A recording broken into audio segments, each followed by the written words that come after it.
Enemies in OneBit Adventure are not the smartest when it comes to moving towards you. The moment you step behind a wall, they just give up and don't know what to do, which is a huge gameplay problem and makes for the game to be less immersive than I really want it to be. Right now, enemies do have a chance to aggro and move towards the closest tile to the player, which is fine in open areas. However, pets use this same function, which makes it for a very tedious chore when it comes to having your cat follow you on your adventure. No, kitty, stop that. Not quite exactly the smartest AI, but in today's video we are going to be fixing that by implementing A Pathfinding in Unity, as well as give a sneak peek at OneBit Adventure's next big update later in this video. A Pathfinding will allow enemies and pets to find the best path around obstacles, making them way smarter than ever before.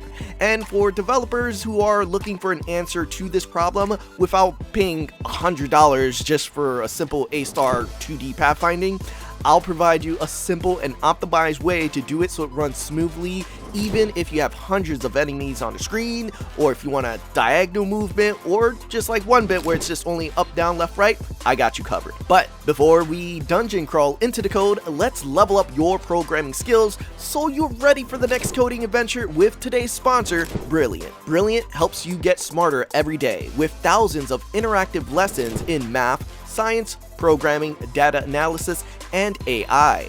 Instead of just memorizing solutions, Brilliant builds your critical thinking through problem solving, making you a better thinker while you build real knowledge on specific topics. The Brilliant app also makes it easy to learn on the go with fun, hands-on lessons you can do anywhere and anytime on your mobile device. Whether you're diving into a new topic or doing a quick practice session, you can level up on the go in just minutes. Try everything Brilliant has to offer with a full 30-day free trial by using brilliant.org/OneBitAdventure. This link can be found in the description down below, or you can scan the QR code on screen. You'll even get 20% off an annual premium subscription. Thank you, Brilliant, for sponsoring today's video. And now that we've leveled up our programming skills, let's get back into making our enemies more brilliant. And with that said, let's start off with the grid. Now for the grid script. This is actually fairly simple and common for a lot of 2D grid-based games. What we'll do is create a 2D int array, and that will essentially be your map. And with that map, we can actually create variables to plot the points. So for an example, S will stand for the start position, T will stand for the target position, the zeros are walkable tiles, and the ones are related to obstacles. Now, my reasoning for having a list of obstacles is so that whenever we create the grid, we don't have to create a new grid. We could just modify the zeros and ones based off what obstacles are currently there.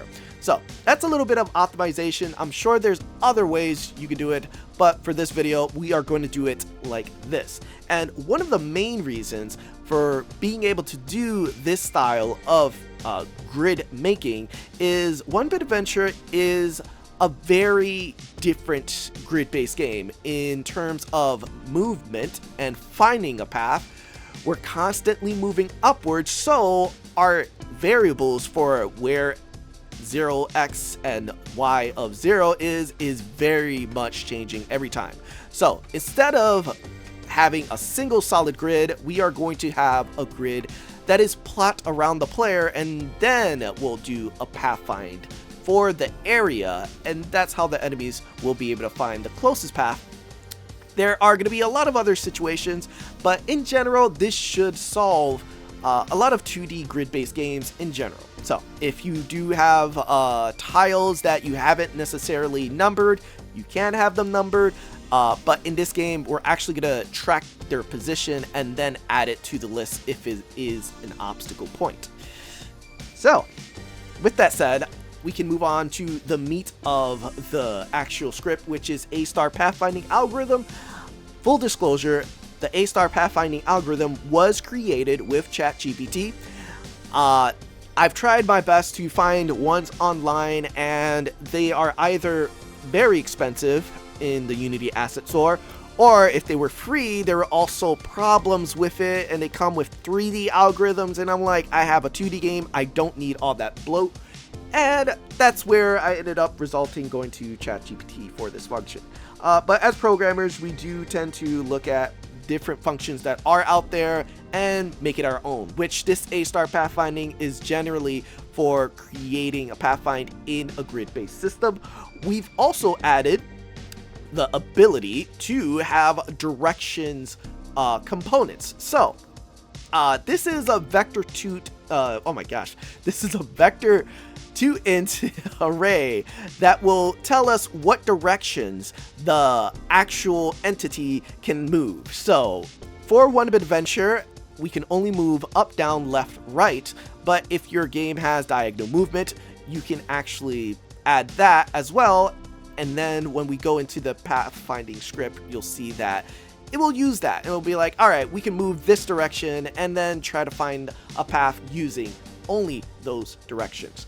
So hopefully that wasn't a mouthful for you, but essentially that's what we're doing, is allowing diagonal movement. OneBit Adventure doesn't have it, but if your game does have diagonal movement, feel free to toggle this to true.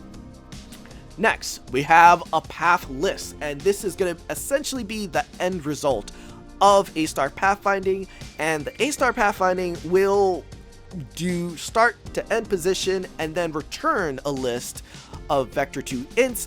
And that's where we can say pathfind list 0 is going to be the next step the enemy should take in order to get to his destination. So pretty simple for now. And again, full disclosure, the A-star pathfinding algorithm was made with ChatGPT, modified a couple of things, such as mostly the start, target position, and update direction. The rest, I will say, it is very much complex for me to say, but if you do look online, you'll find similar algorithms using this, but none of them are as simple and as effective, because they're constantly trying to, push the boundaries, which is very understandable. But for our game being 2D, we are only going to need a 2D grid pathfinding. So this is the algorithm, and I'll let you take a look at it in the description down below. You can download the whole script and have a deeper dive into the way pathfinding works. But essentially, the find path, it'll reconstruct the path, basically saying, well, if this path is doable, let's go back and see if there's any other obstacles in the way. Checking for valid paths, which I believe is very simple stuff in terms of, is this path has a 1 or a 0, stuff like that. The F scores and nodes, all of that stuff we talked about earlier is being implemented here, and the heuristic is also here, which is basically rounding those values and giving us the X and Y for diagonal movement. So with that said, now we can go ahead and actually, forgive me, this is actually pretty much it for the A-star pathfinding algorithm. Now, in order to use this script, it is actually very simple. We only need to call find path and update grid. So when we want to generate a path for a grid that we create, we'll input the width, the height, what obstacles there are as a list, and then start position and target position. It will update the grid, and then it will give us the find path. Now, find path list is actually not returned because as a script, it will be public, and so anytime I call this function, I can return what I need from that. So a little bit of a mistake on my part, and I'm sure you guys already noticed it. So instead of doing a void, which is going to return nothing, we will have a list vector 2 int be returned, so that way we can make our decision after we have the pathfinding algorithm take place. So we update the grid with whatever variables we need, we find the path using the algorithm based off the start position and target position, then we return the path list, which essentially will give us those results of coordinates in order to get to our target destination. If we go back into this little region, we'll notice right here we have a printing results, and that is essentially going to take the list and say, well, if we have more positions, that means we found the path because it's greater than 0. If we can't make it to the target position, it's 0, then we have no path found. So that's going to also just be a debug just to basically visualize what we're going to get when we do create a wall that is, you know, unable to reach our destination. We'll get that visualized. So if we click play and run it, we'll actually be able to see right now. So start position being right here, target position being down here, our path going directly to the target position. We can also disable the diagonal movement, so this is more utilized for OneBit in terms of how we're going to be able to move to the target position. Now, what if there was a wall? And we can actually, in the script, we'll be able to implement this, but for now, just to visualize it, we're going to create a wall, and that wall should modify in real time. There we have it.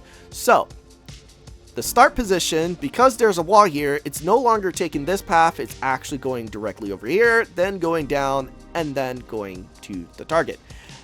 Now if we switch it back to allow diagonals, you'll see it's doing this, which is a weird setup, but it could be just a rounding error in terms of how it gets to a position. And the main point is, it is still the same amount of tiles it takes in order to get to the final path. It's very likely because this tile is closer to the target and going upwards is actually further from the target, so it gave it basically a lower value to go up there because this is closer, so it's like wrapping around the wall. So that is basically it for the A-star pathfinding algorithm, and to sum it up, all of this is basically in your hands. If you need a 2D grid that goes diagonal, or much like OneBit, it will go only up, down, left, right, you can utilize this and have it find a path based off a grid that you create with 0s and 1s, along with a start position and a target position, and then go from there with the list that it returns. For now, we're going to go into OneBit Adventure, and we're going to see if we can actually make our enemies smarter, and this will be part of the next big update, in which enemies, I don't want them to particularly always find a direct path, but I do want them for certain enemies that should prove more of a threat. And there you have it, A-star pathfinding is now coming to OneBit Adventure. It took a bit to get all the trial and errors out the way, but now you can finally rest easy as your pets will find their way to you. We can also now have 100 enemies on screen utilizing pathfinding without causing lag. If you are a Unity game developer and need a 2D pathfinding script, I will leave that in the description down below. As for what is in the future for OneBit Adventure, we have a lot of things cooking in the oven for May of this year.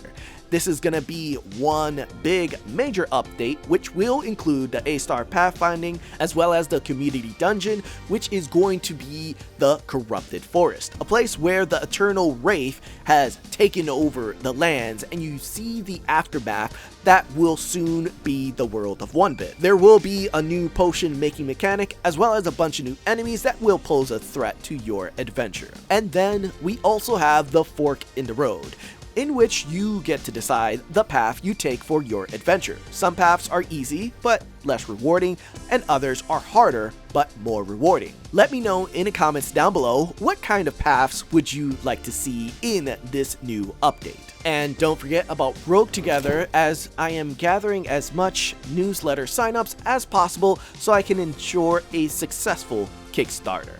If you haven't heard, Rogue Together is the sequel to OneBit Adventure.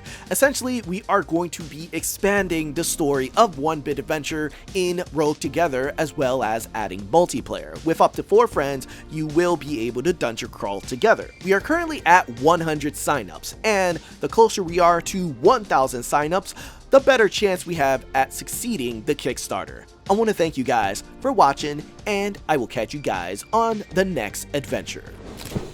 So, I wanted to show you something my daughter actually wanted me to show you guys, and that is this new NPC. His name is John DeWise, and he likes to say tight, tight, tight, tight, tight, tight, tight, tight, tight, tight, tight, and then ...